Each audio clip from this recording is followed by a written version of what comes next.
Education is about helping students with learning differences in various ways.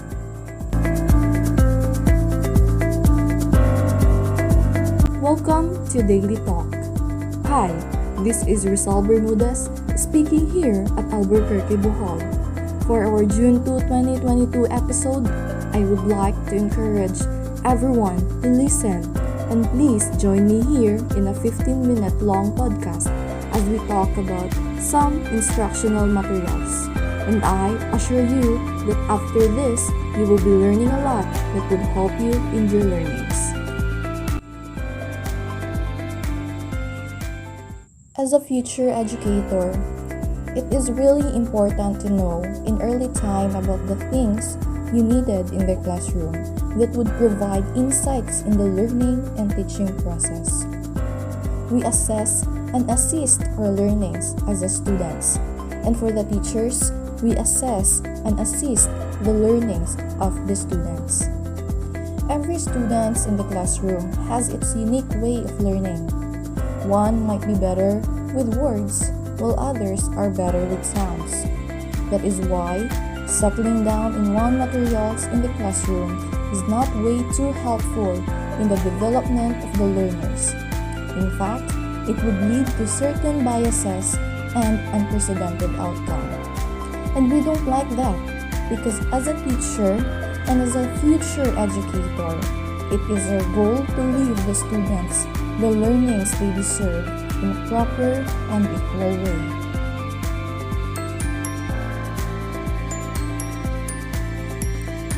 Instructional materials plays an important role in the learning and teaching process. It is one way that helps the teachers to be more creative in providing not just basic knowledge, but also real-life lessons to the students. It is also a way for the students to learn in a specific way and let them think outside the box. It will let them to be more participative and active instead of just being passive inside the classroom. There are various materials or ways that we can use as an instructional materials. One of that is what we call exhibits.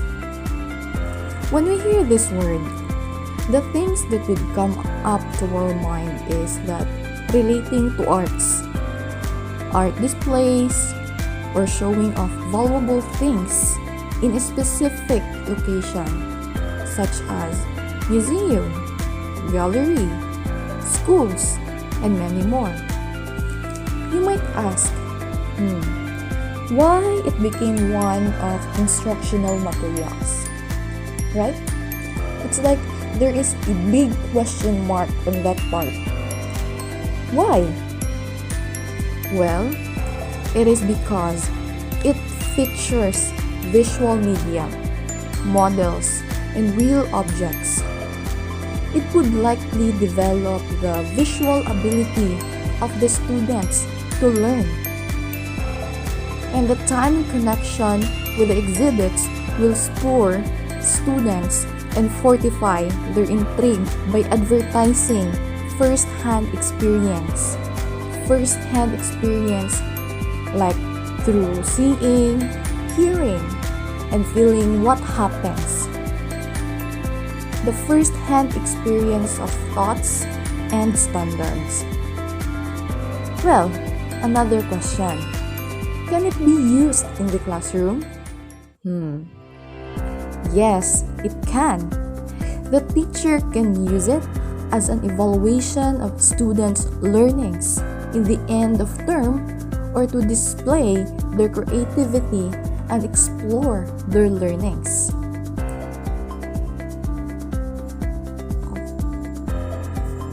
Exhibitions in teaching and learning offer another way to make learning public. Educators engage exhibition in the exploration of learning process to make individual and groups learning visible in diverse contexts.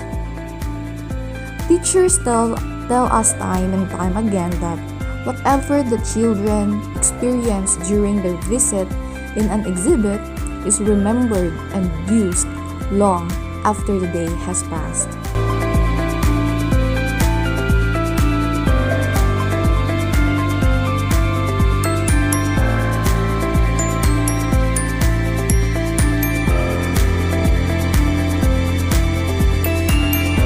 Another type of instructional materials is the non-projected visual. From the word itself, non-projected, it basically means as materials that do not utilize projector or any electronic equipments.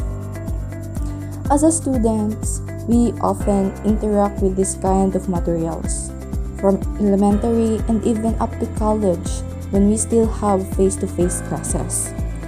Though, unfortunately, now that most of us are taking online classes, its usefulness and its ability to transfer learnings to the students have been changed. But then, when we think of it, it does really helps us. I myself can agree to that. From those lengthy writings to colorful and creative organizers and pictures. It's not a big question on why it is one of the most used type instructional materials.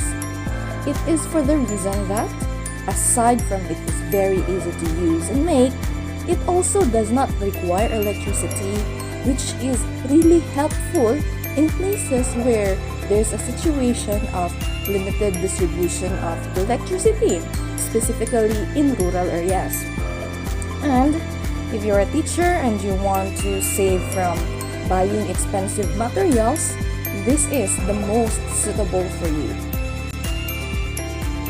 Non-projected materials can make your instruction more reasonable and lacks in poster, cartoons, charts, pictures, and graphs, and what understudies delivered by students can give capable visual support for learning unique thoughts. Instructors can utilize this for learners of all ages. They can include groups to work collaboratively to plan an introduction with drawings and charts, as these materials allows instruction to move from verbal representation to a more concrete level.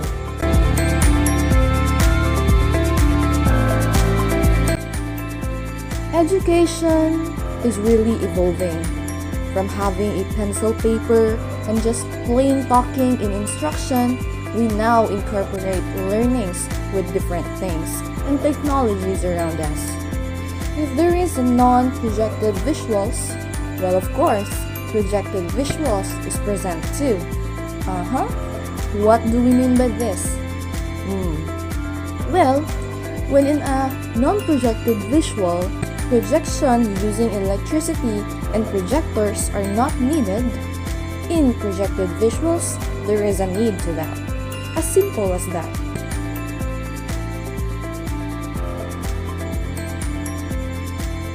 Projected visuals have been long popular as media as well as entertainment. Projected visuals are detained as media design in which still images are enlarged and displayed on the screen. When we think of projected visuals, projectors, we think of movies, cinemas, and film showings. And as part of student life, having a movie viewing or film showing is really enjoyable for us. Because aside from it allows us to watch entertaining movies, it will also help us gather some new information and learnings from the movie itself. Projected visuals are exceptionally viable helps to classroom educating.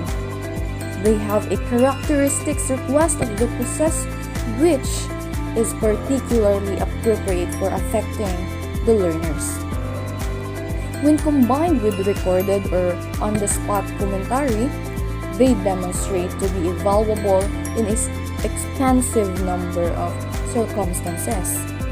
In any case, like all other visual and audiovisual helps, they are only aids, and it cannot be securely expected that alone can do the whole gamut of instructing.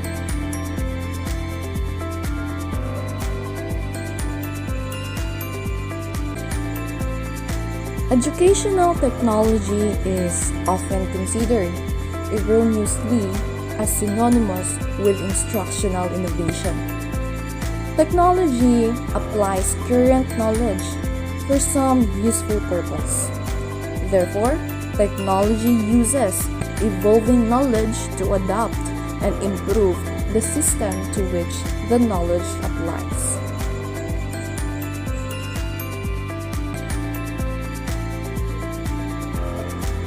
No matter what materials you're using in instructing, just be mindful of using these materials to be an effective aid for students' learnings. You should utilize these materials to make learning more interesting, practical, realistic, and appealing, as they enable both the teachers and students to participate actively and effectively in lesson sessions. It gives room for acquisition of skills and knowledge and development of self-confidence and self-actualization.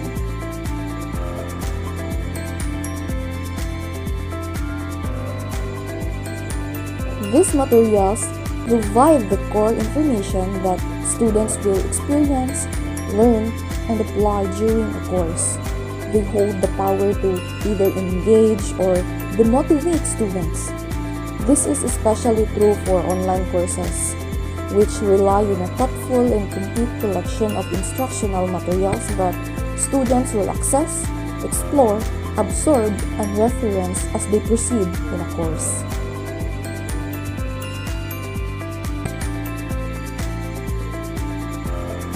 Therefore, such materials must be carefully planned, selected, organized, refined, and used in a course for the maximum effect. The planning and selection of instructional materials should take into consideration both the breadth and depth of content so that student learning is optimized.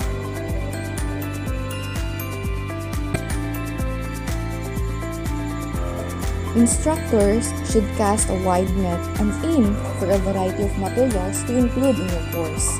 At the same time, you should be deliberate with these choices so that the course has the appropriate combination of instructional materials.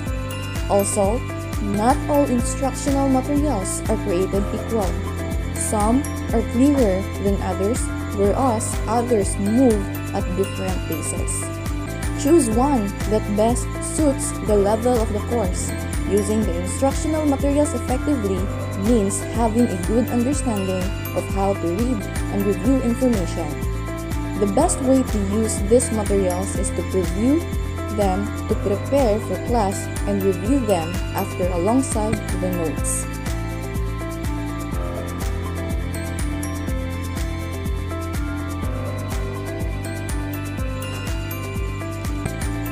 As an education student, my experience with instructional materials is very important. It helps me understand that there are various ways to cope up learning, and there are various ways in how to effectively incorporate traditional materials and modern materials in the learning process. It also allows me to conclude that learning has something to do with the information and the aid being presented to us. Because to tell the truth, learning becomes easy when there is representation being used to it, and that we tend to understand and familiarize quickly the lessons when the teacher presents it in a more organized and concise way. As a future educator, learning these types of materials allows to take a step towards the teaching profession, and that materials does not only depend on the course itself but also to the types of students you have. Always remember that every student in the classroom is different. And education is about helping students with learning differences in various ways. That ends for our 15-minute talk. Thank you for listening. Again, this is Rizal Bermudez and this is Daily Talk. Goodbye, and please be there for our next episode of Daily Talk about education.